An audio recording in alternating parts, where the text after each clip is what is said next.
ಕನ್ನಡದ ಜನಪ್ರಿಯ reality show Bigg Boss season 12ರ ಫಿನಾಲೆಗೆ ಕ್ಷಣಗಣನೆ ಆರಂಭವಾಗಿದೆ. ಟಾಪ್ 6 ಸ್ಥಾನದಲ್ಲಿ 6 ಜನ ಸ್ಪರ್ಧಿಗಳಿದ್ದು ಕಪ್ ಗೆಲ್ಲಲು ತೀವ್ರ ಪೈಪೋಟಿ ನಡೆಸಿದ್ದಾರೆ. ಫಿನಾಲೆ ವಾರದಲ್ಲಿ ಮನೆಯಲ್ಲಿರುವ ಸ್ಪರ್ಧಿಗಳಲ್ಲಿ ಸಾಕಷ್ಟು ಬದಲಾವಣೆಯಾಗಿದೆ. 100ಕ್ಕೂ ಹೆಚ್ಚಿನ ದಿನಗಳನ್ನು ಕಳೆದಿರುವ ಸ್ಪರ್ಧಿಗಳು ಆರಂಭದಿಂದ ಇಲ್ಲಿಯವರೆಗಿನ ತಮ್ಮ ನಡುವಿನ ಜಗಳ, ಬೈದಾಟ, ನಿಂದನೆ ಎಲ್ಲವನ್ನೂ ನೆನಪು ಮಾಡಿಕೊಂಡಿದ್ದು ಈಗ ಪರಸ್ಪರ ಹೊಂದಾಣಿಕೆಯಿಂದ ಇದ್ದಾರೆ. ಇಷ್ಟು ದಿನಗಳಲ್ಲಿ ತಮ್ಮಿಂದಾದ ತಪ್ಪುಗಳಿಗೆ ಕ್ಷಮೆ ಕೇಳಿದ್ದಾರೆ. ಅದರಲ್ಲೂ ಗಿಲ್ಲಿ ನಟ ಅವರು ಬೆಂಗಳೂರಿಗೆ ಬಂದಾಗ ಆರಂಭದ ದಿನಗಳನ್ನು ನೆನೆದು ಅಕ್ಷರಶಃ ಕಣ್ಣೀರಿಟ್ಟಿದ್ದಾರೆ. ಗಿಲ್ಲಿಯವರು ಅನ್ನವನ್ನ ಕದ್ದು ತಿಂದಿದ್ದರಂತೆ. ಈ ವಿಷಯವನ್ನ ಅವರು ಹೇಳಿಕೊಂಡಿದ್ದಾರೆ. ಇದನ್ನ ಕೇಳಿ ರಕ್ಷಿತಾ ಶೆಟ್ಟಿಯವರು ಕಣ್ಣೀರು ಹಾಕಿದ್ದಾರೆ. ಇದು ನಾಡಿನ ಜನರ ಹೃದಯಕ್ಕೂ ನಾಟಿದೆ. ಇತ್ತ ಹೊರಗಡೆ ಗಿಲ್ಲಿ ನಟ ತನ್ನದೇ ಹೊಸ ಕ್ರೇಜ್ ಸೃಷ್ಟಿಸಿದ್ದಾರೆ. ಅವರಿಗೆ ಗೊತ್ತಿಲ್ಲದಂತೆ ಹೊರ ಪ್ರಪಂಚದಲ್ಲಿ ಸಾಕಷ್ಟು ಅಭಿಮಾನಿಗಳು ಹುಟ್ಟಿಕೊಂಡಿದ್ದಾರೆ.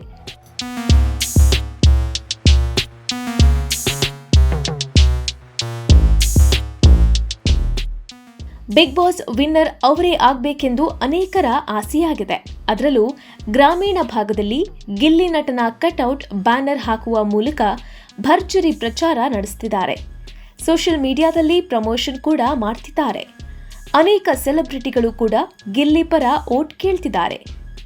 ಈ ಬಾರಿ ಗಿಲ್ಲಿಯೇ ಬಿಗ್ ಬಾಸ್ ವಿನ್ನರ್ ಅಂತ ಕರುನಾಡ ಚಕ್ರವರ್ತಿ ಡಾಕ್ಟರ್ ಶಿವರಾಜ್ ಕುಮಾರ್ ಕೂಡ ಟೇಬಲ್ ಕುಟ್ಟಿ ಹೇಳಿದ್ದಾರೆ.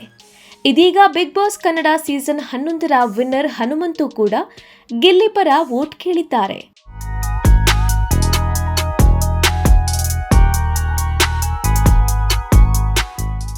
ಇನ್ನು ಮತ ಪ್ರಚಾರದಲ್ಲಿ ಗಿಲ್ಲಿ ನಟ ಹಾಗೂ ಅಶ್ವಿನಿ ಗೌಡ ಅಭಿಮಾನಿಗಳ ನಡುವೆ ತೀವ್ರ ಪೈಪೋಟಿ ಉಂಟಾಗಿದೆ. ಇತ್ತೀಚೆಗೆ ಕಿಚ್ಚ ಸುದೀಪ್ ಅವರ ಮನೆಗೆ ಹೋಗಿದ್ದ ಕನ್ನಡ ರಕ್ಷಣಾ ವೇದಿಕೆ ರಾಜ್ಯಾಧ್ಯಕ್ಷ ನಾರಾಯಣಗೌಡ ಅವರು ಅಶ್ವಿನಿ ಗೌಡ ಪರ ಆಮಿಷ ಒಡ್ಡಿದ್ದಾರಾ ಎಂಬಂತಹ ಚರ್ಚೆಗಳು ಸಾಮಾಜಿಕ ಜಾಲತಾಣಗಳಲ್ಲಿ ಜೋರಾಗಿ ನಡೀತಿದೆ. ಆದರೆ ಅದಕ್ಕಾಗಿ ನಾರಾಯಣಗೌಡರು ಹೋಗಿರಲಿಲ್ಲ, ತಮ್ಮ ಮಗಳ ಮದುವೆಗೆ ಆಹ್ವಾನಿಸಲು ಕಿಚ್ಚ ಸುದೀಪ್ ಮನೆಗೆ ಹೋಗಿದ್ದರು ಅಂತ ರಕ್ಷಣಾ ವೇದಿಕೆ ಕಾರ್ಯಕರ್ತರು ಸ್ಪಷ್ಟನೆ ನೀಡಿದ್ದಾರೆ.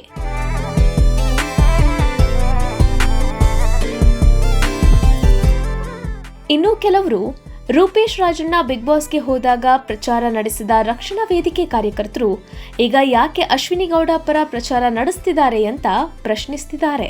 ಒಟ್ಟಾರೆಯಾಗಿ ಒಂದ್ ರೀತಿಯಲ್ಲಿ ರಾಜಕೀಯ ಅಖಾಡದ ತರಾನೇ ಗಿಲ್ಲಿ ನಟ ಹಾಗೂ ಅಶ್ವಿನಿ ಗೌಡ ನಡುವೆ ಪ್ರಚಾರದ ಪೈಪೋಟಿ ನಡೆಯುತ್ತಿದ್ದು, ಯಾರು ಈ ಬಾರಿ ಬಿಗ್ ಬಾಸ್ ವಿನ್ನರ್ ಆಗಲಿದ್ದಾರೆ ಎಂಬುದು ತೀವ್ರ ಕುತೂಹಲ ಕೆರಳಿಸಿದೆ.